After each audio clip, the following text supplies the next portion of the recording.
Welcome to the Defense and Aerospace Report. I'm Vago Muradian here at George Washington University, my alma mater, for a fascinating conversation sponsored by the university's program on extremism. And the speaker today was Manuel Navarrete, who is the European Counter Terrorism Centre's chief. Manuel, thanks very much. Fascinating conversation. I wanted to start off first. Big report you guys have issued. There's an annual report you put out on terrorism trends. Talk to us about what some of the key takeaways from that report are. Well, the report will be published very soon on the webpage of Europol, and we collect the information about the terrorist activity and counter-terrorist activity in the European Union for the year 2018. The highlights that is that we have less terrorist attack in the European Union, producing less victims. 13 people were killed connected to terrorist activity, which is, when you compare to the previous year, is really a clear decrease. We have redoubled the effort of the European Union, city law enforcement and intelligence to identify as soon as possible the terrorist plots. So there is a clear relation between anticipating and foiling the attacks before that happens. This is why we have less victims in the European Union. We have strong cooperation in different areas with the member states, and also we have a close neighborhood like the Mediterranean countries. We have seen that most of the attacks are connected to the so-called long actor phenomenon, non-sophisticated, using means of opportunity, therefore producing less victims, fortunately, but still one victim is enough to redouble our efforts to mitigate this. And in the meantime, we have seen that they have not only the religious inspiration is no longer the motive to commit the terrorist attack.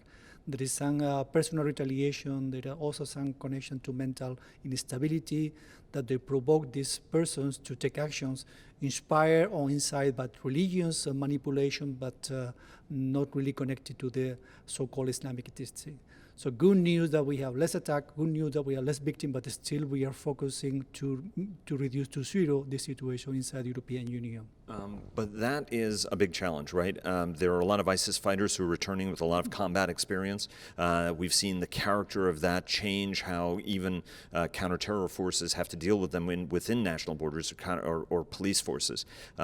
Talk to us a little bit about the burden. You know, folks say it's only a few hundred people who are these ISIS fighters, and the United States obviously is putting pressure on European countries to take some of these guys back from Iraq, for example. How big of a burden is it to track each one of these people who don't want to be found and actually have relationships that cross borders so that somebody can travel from Spain to France all the way to Germany and be very, very hard for police to track them? I think we have to pay credit to the activity on counterterrorism coming from the intelligence service in the European Union, the law enforcement, the judiciary, and especially the cooperation with the US. We reinforce the border security by adding massive information on foreign fighters and indicators to detect them when they are trying to get inside the European Union. We also connect the system in order to be sure that any information which is coming related to organized crime, cybercrime, financial intelligence can be used for counter-terrorist purpose. We also reinforce the information exchange in any other area in order to detect as soon as possible any connection of this person to terrorism and to be detected as soon as possible when they try to enter the European Union territory.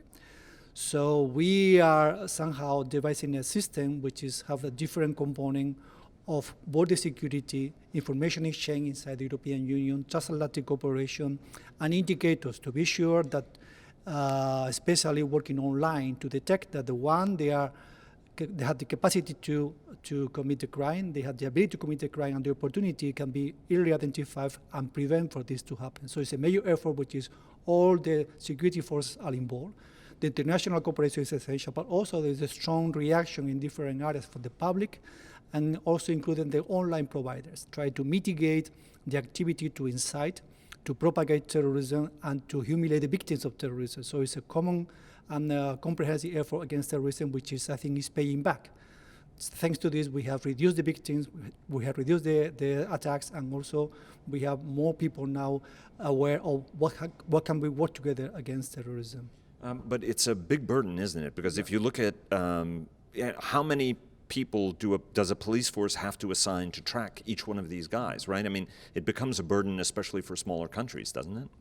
Indeed, every person who is potentially close to commit a crime deserves an individual treatment. So it's We don't have a formula. We can just use a general means to identify the risk, to take some actions, or to prevent this to happen.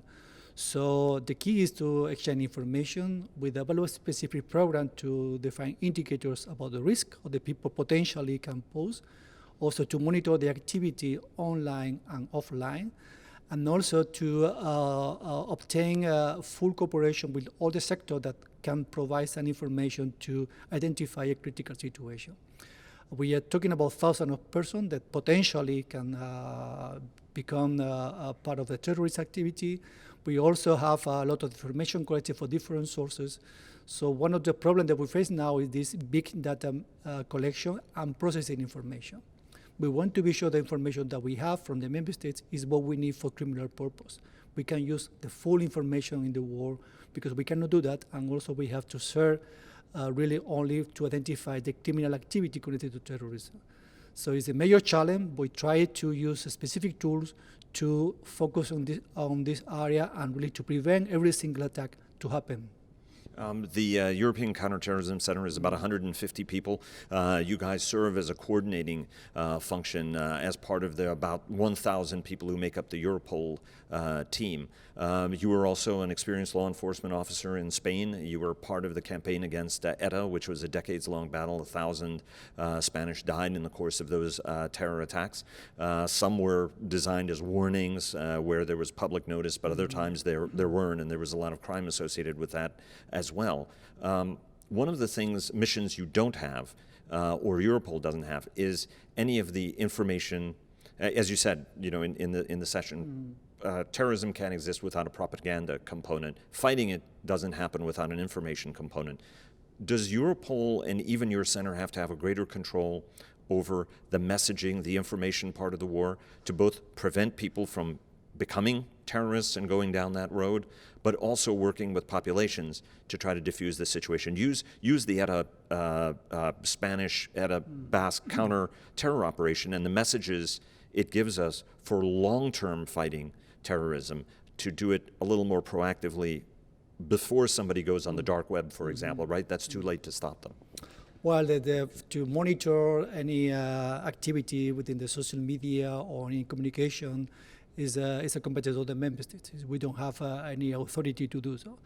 For this, they have to follow the legal system. They have to request a magistrate order or a court order, or a prosecutor can allow them to do this. So this is a national process to collect this information and to be used for criminal purpose. We assist the member state by two different ways. We have the capability to develop specific techniques to deal with social media monitoring, to obtain information from this when they are asking us to do so, and to support the member state on this area. And also we engage with the industry. We have now a consortium of cooperation with the major providers like Google, Twitter, Facebook, Telegram also cooperating, identifying the teams that they can provide police information what they require, what is a court order, what is a specific request, how to understand the information that you can receive, because if you ask something to Facebook, you're going to receive just one email. You receive massive information.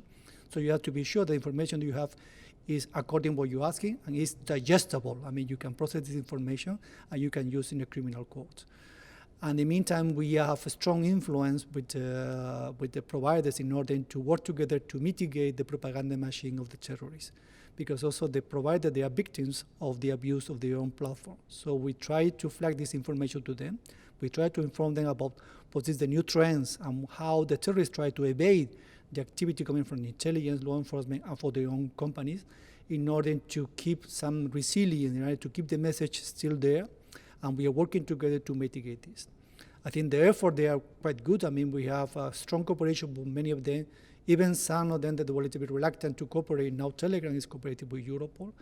And also giving us the chance to obtain lines of cooperation, to obtain e-evidence, to be faster on identifying this evidence, obtaining, and for the member state to be used in a trial or on a criminal court.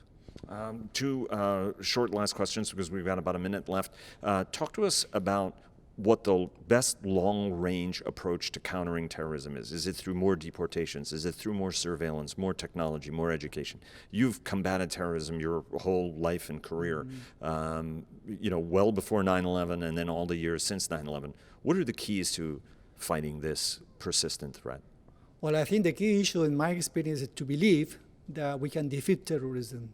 It seems at the beginning that they are strong, that they are everywhere, but by taking adequate measure on the intelligence level or cooperation, also transforming intelligence into evidence, connecting to the court, connecting to the public, as in having a comprehensive approach and really getting all the efforts together, also the administrative efforts, I think is a key success for fighting against terrorism. So it's a long-term approach, it's a long-term fight. When I was many years ago fighting against ETA, it was difficult to me to see the end of the tunnel, the end of the life of ETA, because we were in the middle of the fight, we were struggling to mitigate the activity coming from ETA. We had a lot of victims in Spain, so it seems to be there was a non-ending story. Now ETA is finished, politically, operationally, tactically, thanks to the effort that we combine for different actors and different trends. So I think is the key of success, just to believe that we can defeat it, to put all the efforts on that, and to be sure that we have the proper coordination at national level and international level. And one last question about the center itself. What's the key role you play both in American security but also European security? I think the European Counter Terrorism Centre became a reference for the cooperation inside the European Union. We support more than 600 operations in 2018, so many investigations they are using the Europol tool to support the investigation. We connect many countries, we connect many dots when we speak about organized crime, financial crime, and cybercrime. So everything in one single position, which is the European Counter Terrorism Centre. Also, we raise trust among the member states. The member states, by providing with information to each other, using Europol, they are really able to have to anticipate the attacks before this happen. And I think we create a high reputation of working together in different areas. And I think this is the key factor. Being able to, I think if I can speak like that, the European Counter Terrorism Centre became a strong influencer on fighting against terrorism. The reputation, the tools that we have, the trust that we gain from the member states give us a strong influence operationally and also in the political dimension when we speak about one of the agencies of the European Union.